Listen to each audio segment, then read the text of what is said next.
जो युद्धकालीन भित्तिर आम से सिंगराईकोंडा जाइए पहुँचीलु से युद्धकालीन भित्तिर भी आमको घर को भी फेरबार थिला।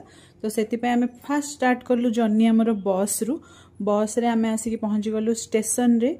आउ से जो ओंगल रास्ता गुड़ाक बहुत सुंदर होता, बहुत डेभलप्ड लगुला, सिंगराईकोंडा ठारू बहुत भल लगुला। एते गरम सेठी होउतला जे दिन माने जेती दिन आम रहिलु कंप्लेन करी करी करी करी आमर पळेला। आ जिबा दिन पूरा कच्ची वर्षाटा हैला, एते वर्षा एते पवन जे माने एमिति शीत लागिला कहया नहीं, पूरा घोड़ी होइके बसिबाकू पड़ला। देखो समय आसिके हे गलानी 2:52, तथापि से वर्षा छेची चली। आ वर्षा घड़घड़ी बिजुली पवन सकाशे आम ट्रेन भी बहुत लेट हो गला। आ से माने सकाळु ट्रेन रे बसी भी सारथिले, तांकर गोटे छोट क्लिपटे। तापर आमे भी ट्रेन आसिक पहुँची गलु विशाखापट्टनम रे। विशाखापट्टनम रे आमे टिके ओल्हेकिरी खाइलु। मुझे टिके जुडियो भी जाइथिली, जेहेतु सेठी जुडियो अछि, हमर कोरापुट रे जुडियो नाही। तो सेठू शॉपिंग कलु, खाइलु।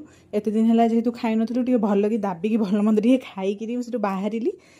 कोरापुट रे पसिगला बेलू एते शांति लगिला, एते बढ़िया वेदर। अवश्य सेठी वर्षा हो जाइतिला, किंतु वर्षा छाड़ला परे बहुत गरम हो जाइतिला। तो कोरापुट रे पहुँचला परे बहुत शांति लगिला। आर थरक माने थर्ड सेमिस्टर दबाकू गला बेलू मु पूरा बेट बाय बेट सब सुट करी, कारण एबे जेतेबेले मु देखुची मते बहुत भल लागुची। आ ये गोटे मेमोरी भलिया भी रहिबो। तो सेति पई प्लीज लाइक शेयर सब्सक्राइब।